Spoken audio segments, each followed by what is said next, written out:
Welcome to the ITSP Magazine Podcast Network. You are about to listen to an episode of the Audio Signals podcast with Marco Ciappelli. In this new season, Audio Signals is repositioning its antennas, focusing not just on the stories, but on the storytellers. In our modern hybrid analog-digital society, the art of storytelling has never been more vital or displayed such a diverse array of forms. Recognizing this, our conversations will spotlight the narrators, providing a unique exploration into the minds behind the narratives.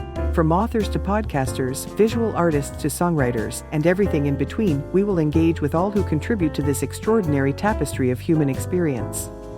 We are all made of stories, after all.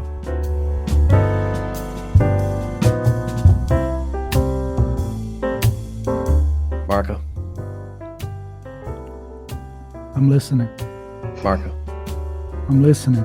Can you hear me now? I can hear you. Can I talk? No. Listen. Okay, go. Now talk. Okay. Oh, wait, listen. No, you know what is interesting? We do podcasts, and I love radio. I'm gonna start talking here. Right. And a famous anchorman, a radio personality, I think back from the 60s, he said a radio is made of two things. It's sound and silence. And he meant that sometimes you have to just shut up and listen and create those pauses so that people can listen and in between the music. So why are we talking about this? Because we have a guest. The people that are watching us, they know there is a guest. There's a name there, Christine Miles. And the people listening, now they know. So there is a guest. And to prove that we are not lying, hi, Christine. How are you? How are you? You did a great job listening to us mess around. That's my favorite part already. You're a good listener, I can tell already. That's right.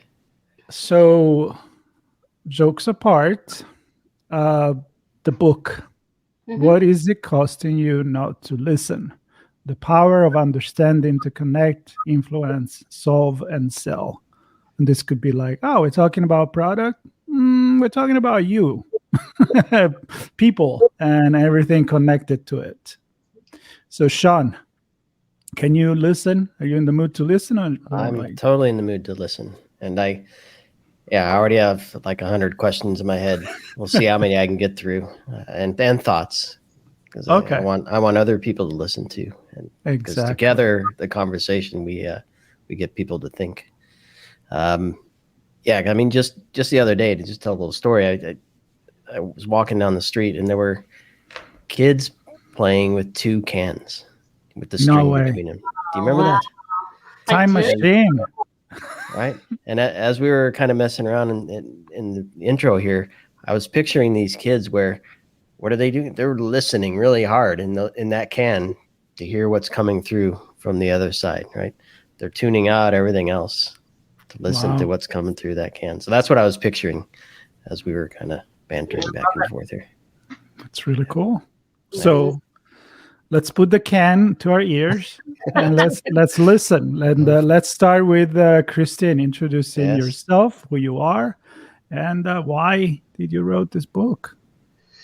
Yeah, well, as you said, I am here. I do exist for the audio folks. So I'm Christine Miles. I'm from Hershey, Pennsylvania, for anybody knows, Chocolate Town, USA. I smelled more manure than chocolate growing up because I lived just 10 minutes outside the town, very rural. And pretty idyllic childhood in most respects. Played a lot of sports, a lot of outside play. I was the kid holding the can or kicking the can. Remember kick the can? That was one of my favorite things.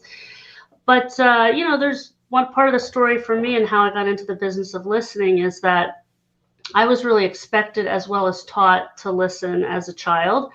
I can remember as early as 5, my first conscious or awareness listening moment, largely due to my mother who, while she was very warm and loving and many wonderful things, she suffered from mental illness stemming from the loss of her mother. From childbirth. So there was a very dichotomous spirit, this beautiful woman who lit up the room and was exuberant and an amazing listener, by the way, but also felt very unseen and a lot of pain. So my job was really to understand the pain below the surface, that we're all faking it to some degree. We all have that story. Hers was pretty profound. And so, I learned this skill very young, and it became evident as early as high school that I was overachieving in anything I was successful in, because I had the ability to understand things that were beyond my years and scope, and in a way that most people didn't, through listening. So all my career, my athletic career, my academic career, my professional career, any success I've had, it's been the single thread. As I've worked in businesses for the last 3 decades, it's also why I've seen leaders fail, projects fail, businesses fail, marriages fail, because people feel they're not listened to, and it's death by 1,000 cuts. It's not a gaping wound. You don't just go in and injure somebody really fast when you don't listen, but it adds up pretty quickly.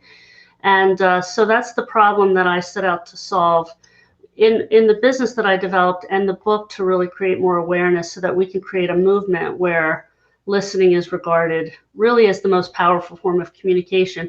And we spend time and resource on educating not only adults but kids. That's really what drives me, is to scale how aware people are that this is a need.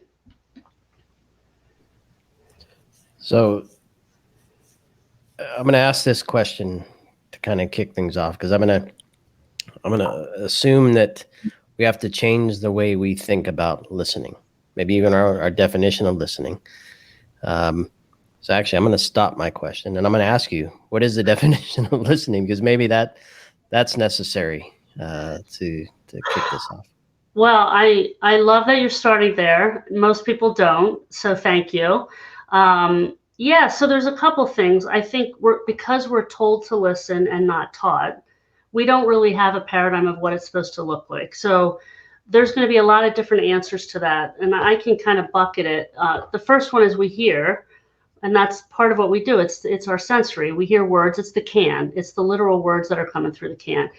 That's different than listening. That's the sense of, and unless you have a disability, there's lots of reasons the brain interferes with just hearing the words. But listening is the skill part. How do you develop the skills to not only hear the words and increase the number of words you hear, but also to understand the meaning? So when people think about listening, most of what they know is something called active listening, which is how do you attend to the person that's talking? That's been the gold standard. I think it's underachieving. I think that's a low bar, is let me show you I'm paying attention to you. And while you'll get more out of the conversation if you do pay attention, it's really hard to do that, because it's what to do but not how to do it. And the greatest enemy of listening is our brains. So when our brain is in overdrive, which is most of the time these days, it's really hard to listen in the absence of the skill, or even hear for that matter. We don't hear much of what's said anyway. Well, I'm glad you pointed out that I can barely, if at all, get to that low bar, let alone what we're going to get to here, I'm sure. No, so thanks for setting that stage. Now I'll ask where I was going to go before, which is oftentimes I feel anyway, when we're talking about something cerebral like this, where there's a natural process of doing something, and then we have to shift our mind to not just let that happen, but do something else along with it. So we might understand and listen a little bit, but then to do it in a way that accomplishes something different or better means you have to think while also hearing and listening, in my mind. That's kind of how I kind of put this all together. So how do we get to a point where, and obviously we're going to get into how you do some of this as we cover in the book. So, but to set the stage for people listening to this, as you describe what you're going to do, how can we listen to you differently now, thinking differently while we're listening to really absorb what you're about to tell us? Well, so the answer is you're not going to, and that's okay. So look for the key takeaway, right? And so whatever that is, and it's what you described is what most people are thinking, like, how do I do this? If they actually put conscious thought to it, and it's quite overwhelming. Because we're all failing to some degree. Some of us are better listeners than others, but But because we don't have any education around it, and when we do, it's usually very minor. I mean, I have a master's level in psychology, and I have a certificate from a world-renowned facility for structural or systems therapy, and I had 0 listening classes. 0. Ivy League education, all of it. That's not an uncommon scenario. And so how do we do that? Well, we need to understand that there's what the enemies are, and then we need to put some tools in place so the brain doesn't have to do the work. We have to relax our brain, not over-engage our brain, believe it or not. And when we have the right tools, that happens. I believe hard things should be simple, not necessarily easy, because you have to create some neural pathways to make this happen, but it shouldn't be complicated, if you will. So you used the word story earlier. I want to tell you a quick story about the cans. And we know that we learn through stories. We also listen with stories. And Marco, you're in, the Los Angeles area. So, the same thing, right? How are we listening to stories? So the story of how you come to transformational listening that I developed, because I have a pretty simple mind, is, if you were backpacking or hiking in the woods, you would not dare for 2 or 3 weeks to go in the woods without any supplies or tools in your backpack. And we go in the conversational woods every day with being completely unprepared. So imagine you're on the trail, and there's 6 foundational tools that get you safely from one side of the path to the other and to find the meaning or the insight. And those tools very easily go in your backpack. And when you allow your brain to relax, which the tools help with, the insight finds you rather than you having to overthink it. Is that the map behind you? It is. Is that the woods? Is the listening path? I was looking at that. I know. So let me ask you this. So you go to storytelling, and all of a sudden I'm listening because I love storytelling. Mm-hmm. And I think that in order for us to do this job, or whatever other job we've done in the past, we need to listen. I can't just have a list of 10 questions that I'm just going to, when I hear a pause, I'm just going to ask you something. Although I know that there are people do that, but I just have one question I ask the same time 10 times over. But the point is what you were saying, you need to be prepared. But my question is also which is we can all improve at something. Mm-hmm. Some, it's kind of a natural at it. Mm-hmm. It can still improve. So there's people that are good at telling story. I'm reading the biography of Walt Disney right now. So talking about telling story, but you can always improve. And listening, though, it's never really talk much. That's why I was intrigued by having this conversation. They're always teaching how to tell, not really how to listen. But is it some people that have something in their personality, growing up with a certain family, certain condition that put them variables, that put them in a better spot of being better listener? There, no question. A couple things. So one is what was your upbringing? So I had a mother who listened well. I also had a father who listened very well. He was a businessman, and he would say that psychiatry, his own therapy, helped him become even a better listener. And I see that in my nieces as well. So I can see the family, like they do this kind of quote naturally, but they've been surrounded by it. The other thing is the level of empathy that you're wired with, right? So the idea is, and we hear this all the time, we've got to be empathetic. And the reality is, I don't believe that you go into a conversation and be empathetic. Listening builds empathy, not the other way around. And the world's expecting us to show up and be, empathic. When some people are saying to me, my wife's more empathic than me, or my husband's more empathic than me. So that's because, again, we have it backwards. So when you have the right framework and the right tools, story being a big part of that foundation, that really helps the empathy again come to you. It's like watching a movie you're intrigued by versus trying to be outside of it so far that you're not sure what's going on. It's hard to connect if you don't ask them anything about the emotions or the characters, or you don't know the parts of the story to engage to. It's really hard to retain, and it's really hard to care, just like you're watching a movie. Do you have to care? I guess. That's a great question. Do you have to? And I know Marco's in LA. There's writers' strikes, right? Actors may go on strike, and the striking is to get people to listen, right? So the question, the other side of that is, do they care that they're, or don't care enough that they're not listening? Or so I guess that's my question. Well, so if I get you, I think you're asking, like, how much does the caring affect whether you'll listen or not? Right. Okay. Yeah. So I consider this like drug and alcohol rehabilitation. Like, sometimes you don't go for yourself to start. You have to, like, you go for another reason. And that reason might be, I want to save my family, I want to save this, my marriage, whatever. But eventually it clicks over into something else. So in your example, you don't have to care about the other person, but you want to care about what outcome you want. If you care about the outcome, you'll go in to listen. Because listening and agreement are not the same thing. Understanding and agreement are not the same thing. So you can go in to listen to understand, and I fundamentally don't have to agree with anything you say. And that's the hard part for people, because the argumentative part of ourselves, the right-wrong brain goes, listening and being right are the same, and that's not the case. So that's part of what gets decoupled here. What do I want to accomplish? What am I looking to get done? And that's how negotiations work. That's how you come to a closer win-win. And it's also how you convince people to lose more than they want to give away, is by understanding first. Well, let's go there, because I think we've been very talking from a psychological perspective, and storytelling, human being human, family, culture, where we grow up, and so forth. Yeah.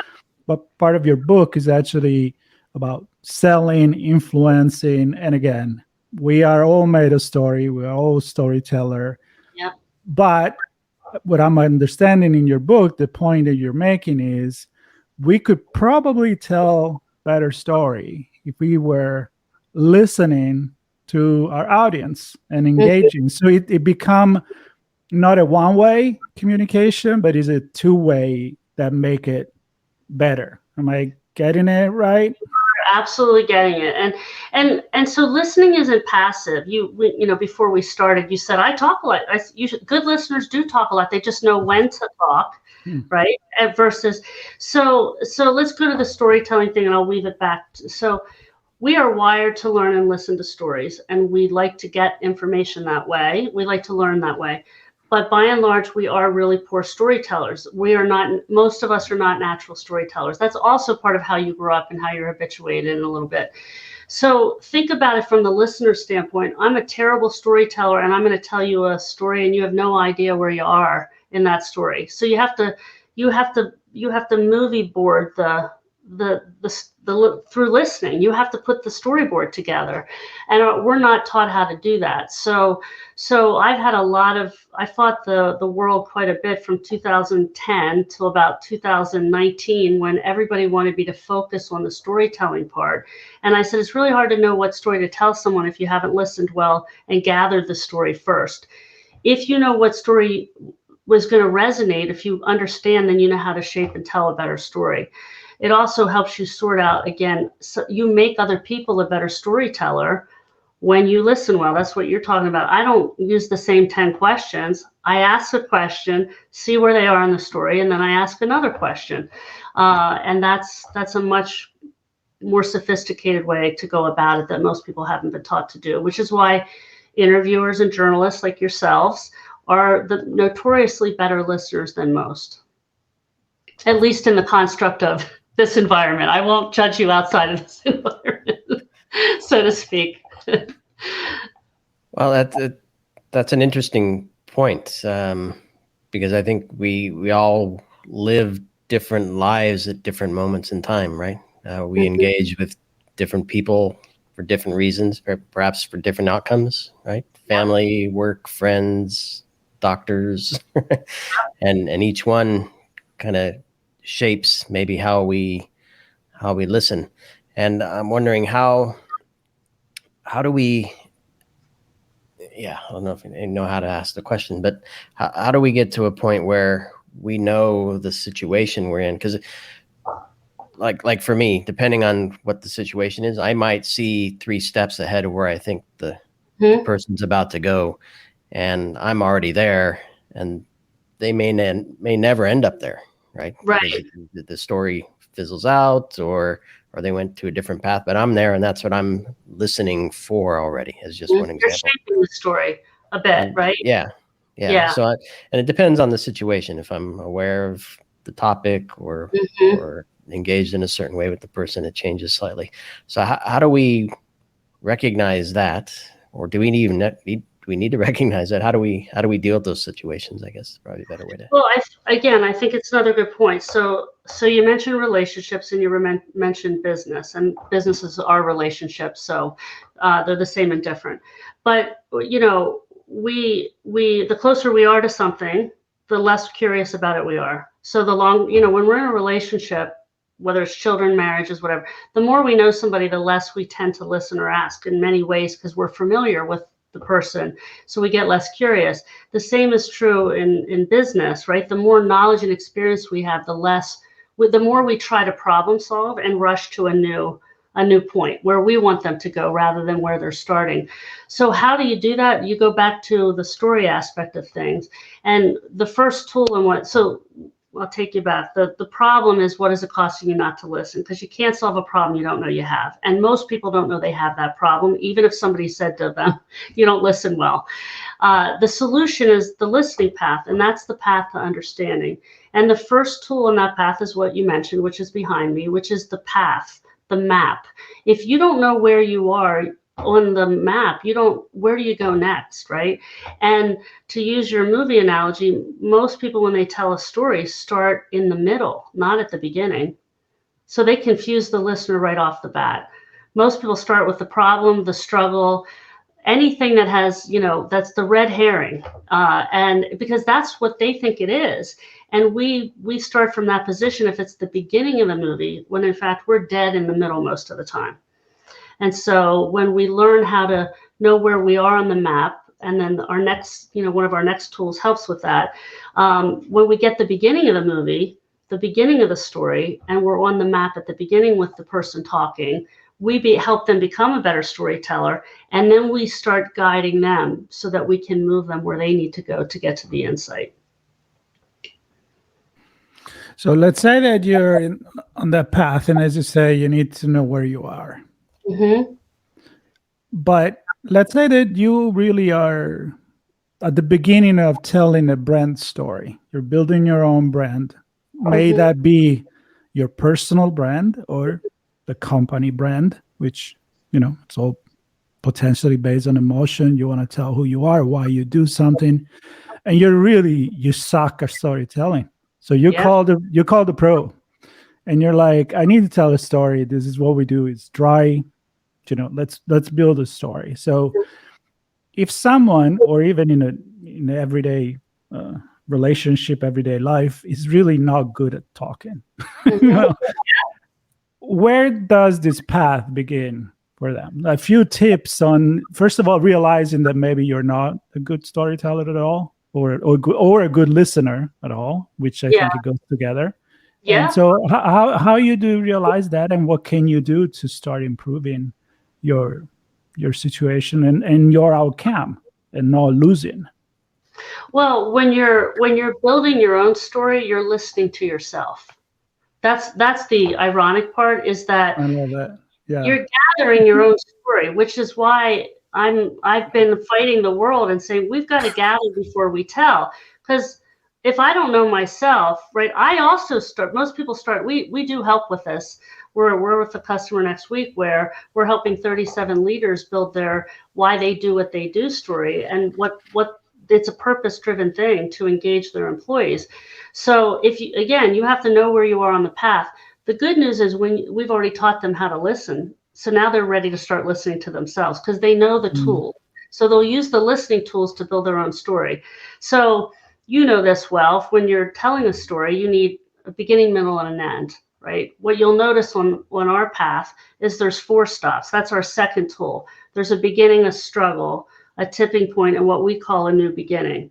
So on the brand side of yourself, whether it's your company or yourself, you've got to go back to the beginning. The beginning's about you, your company, where you started, your purpose, why you do what you do, and whatever struggles you went through, finding that tipping point to why you deliver today. It's inside out, though. Once I talk about myself, now I got to talk about my customer.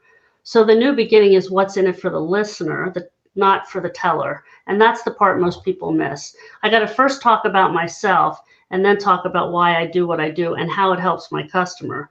What most people do is they scrub out all the emotion.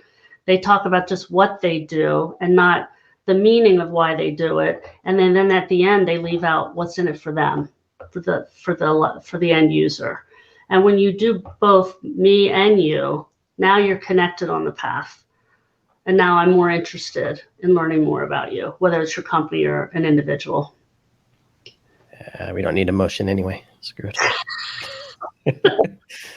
Yeah, I think, and I'm not going to go down this path. We can maybe at some point if you want to, but just the idea of artificial intelligence helping to tell our stories, which, as we know, it kind of lacks in one of those areas that are important that you just mentioned. So I wanted to maybe kind of, I've been all over the place from the psychological inward looking perspective, but I want to go to a business where I spend a lot of time in corporate America, and yet you have a stat on your site about meetings and how much money companies waste from meetings. And I've been in roles and companies where 90% of the day was meetings and the rest of it was planning for meetings. Yeah. And then at some point you actually did something to figure out how to produce results. Mm-hmm. And then other times, like Marco and I, maybe the other extreme where we feel we need to meet more often and we're so busy that maybe don't meet enough. And so we're probably not listening in a different way, and it's costing us as well. Mm-hmm. So to that point, what can you share with our listeners that says, here's how you recognize what the right amount is, who the right people are, how you define the successful outcome for it. Maybe a little story around meetings, if you can, because I presume a lot of people have that same situation. Well, it's painful, right? It's painful. So you have the multiplier effect when you have meetings, right? Because now one person's listening, Christine's listening, Sean's listening, Marco's listening, and we're all hearing different things. And then we're all going off. You have a question, I have a question, and it's not organized, right? It's just a multitude of brain, like squirrel. Even more than two cans. So it's a big deal. And then on the other side, when you don't feel you have enough time. So part about listening for insight and knowing where you are on the map is that you need to be proficient and efficient. This is both, because time matters. And, getting to things quickly, it's a slow down to speed up. The first slowdown is you have to learn to listen, because you don't just go out on the golf course for the first time after hitting the golf ball one time and expect to get down. Maybe some do. It doesn't really work that way. So you have to slow down and build the muscles a little bit. We figured out how to do that very efficiently as well. But then, so that's a slowdown. And then you have to realize, until you practice a little, it's going to take a little longer at the beginning, but the more you do it, the faster. So I always say Tom Brady can throw a football, and so can I. He's a little better at it, right? He's practiced a little bit more, probably, although I'm pretty good throwing a ball. So that's the first thing. The other thing is, if you don't have a common language, how do you know how to organize? And so one of the things that happens with our customers and clients is that now they know when they're getting off the path, and all it takes is one person to reference the tools and they're back on track. So it's part of how you think about how you communicate. And because we're always focused on telling, talking, knowing, we don't lens back. We don't have any common language around that really hurts the organization. So sometimes you need to speed up, and there's ways to get more efficient with the tools. And sometimes you need to slow down to make sure you're uncovering the insight. And most of it's around, let's align where we are versus just going off. And meetings start, we don't know where we left off, and we don't know where we're going next. And it's just a lot in the middle. that often doesn't really lead to much. Okay, so we started with the personal internal storytelling, right? I love when you said, if you don't know your story, what the hell are you going to say? So if I don't have a goal, if I don't have an objective, why am I telling this story? And who's my audience, of course?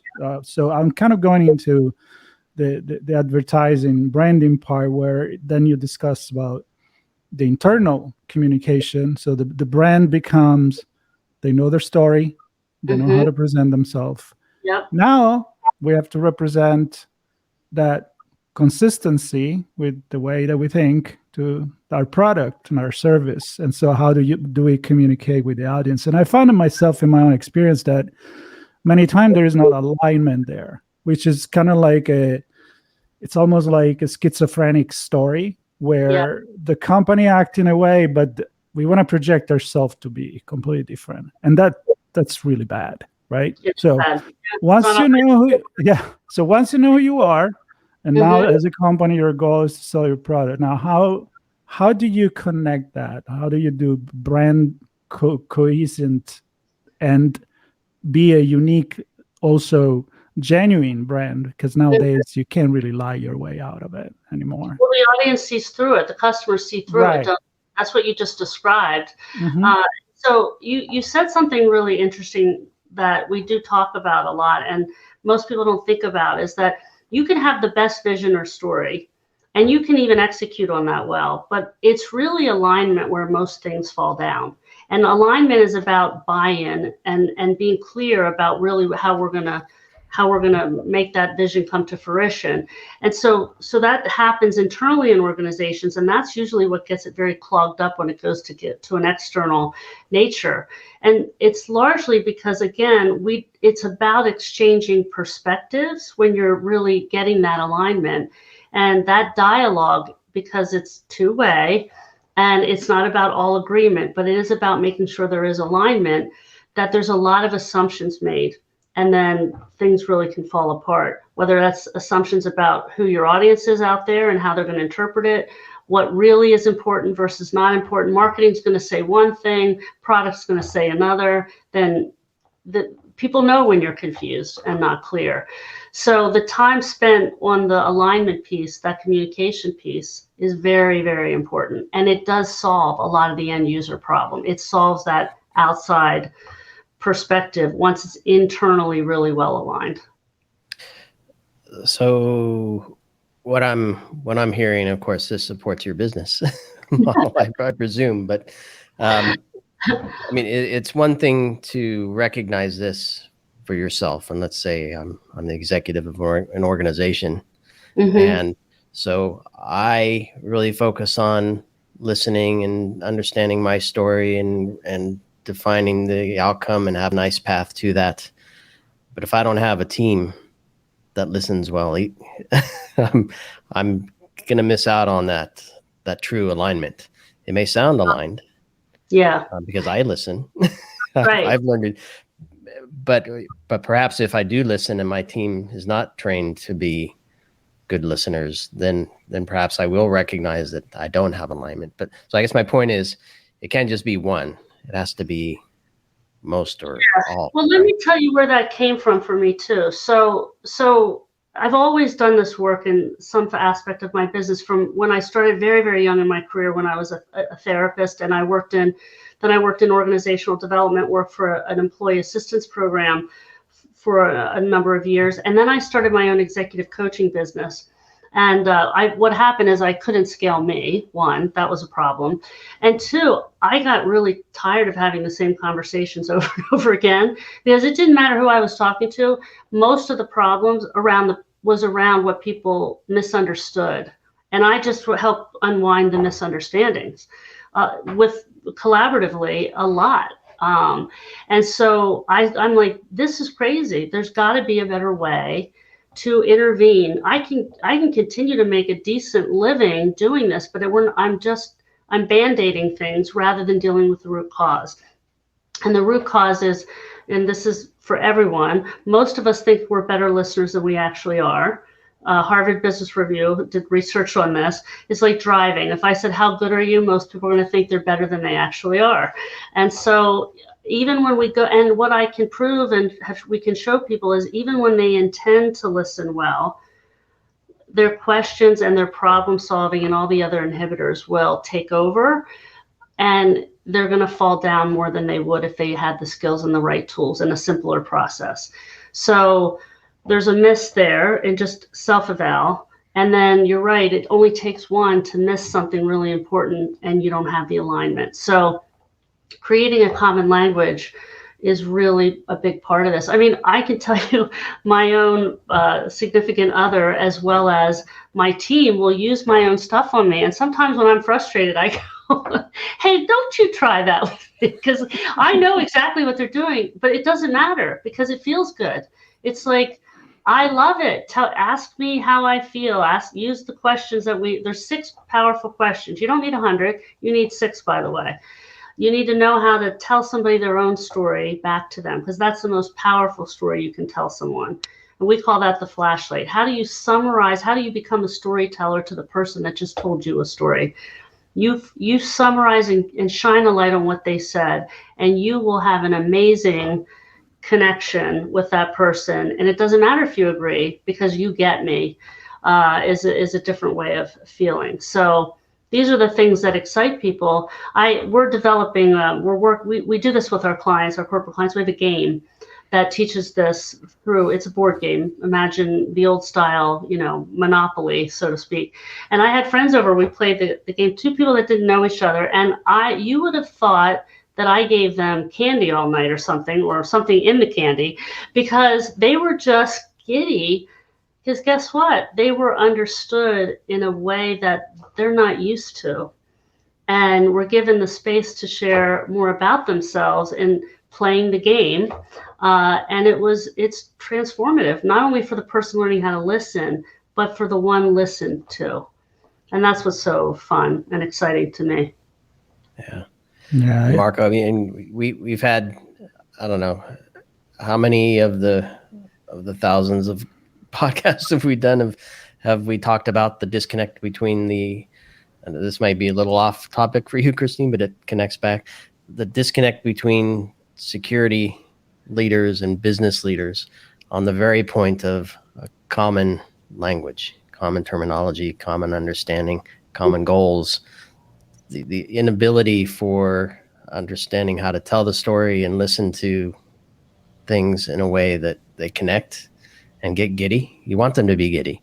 Instead, everybody sits there and goes, what the hell did they say? Yeah. I don't know what that means. Yeah, well, especially because most of this conversation were in the realm of cybersecurity, which has always been really damn boring. I mean, I need coffee sometimes, but the conversation has been switching a lot when it wasn't technical anymore. And I think we have a lot to do with it in the conversation we had, where like, you guys need to tell stories. Your brand is not just a box with the next update on the software. This is what's the problem you solve, what's the emotion that you trigger, and all of that. So, but it's beautiful because people now, we hear about storytelling. Any conference you go, they bring people from, an athlete or somebody in the movie industry or somebody that is a comedian, and it's like, what has that to do with cybersecurity? Well, it's going to help to tell the story. So I think, we're kind of knowing each other a little bit more, even when we look at AI and other things that we think that can produce a story for us, but doesn't. And I'm not going to go there. What I'm going to do, I'm going to close this conversation, because otherwise we're going to go forever. I'm going to remind the people that What Is It Costing You Not to Listen is the title of the book. And talking to our listener, I hope they listen. I hope now they can retell this story to other people, share it. And definitely they'll find everything they need to know about your book, about your organization and yourself in the note for this podcast. So I want to thank you so very much. And I hope we were a good listener, or good enough. Did we pass? Did we pass the test? More than passed. You more than passed. I could tell you exactly what you did well if you want, but there's probably not enough time for that. If you want that deep. Go with the longer list of where I didn't. We have time for that. Well, we can have people put the comments and guess. Let everybody else judge me and Marco. That'd be great. Looking forward to that. I'll listen to all that feedback. No, this has been amazing. Thanks for enlightening me even more than I thought I would be today. And looking forward to reading the book. Thank you very much. I appreciate you having me on. Pleasure. All right. Bye-bye. Bye-bye. We hope you enjoyed this episode of Audio Signals with Marco Ciappelli. If you learned something new and this conversation made you think, then add this show to your favorite podcast player, subscribe to our YouTube channel, and share the ITSP Magazine Podcast Network with your friends, family, and colleagues. If you represent a company and wish to connect your brand to our conversations and our audience, visit itspmagazine.com to learn how to sponsor one or more of our shows. We hope you will come back for more stories and follow us on our journey.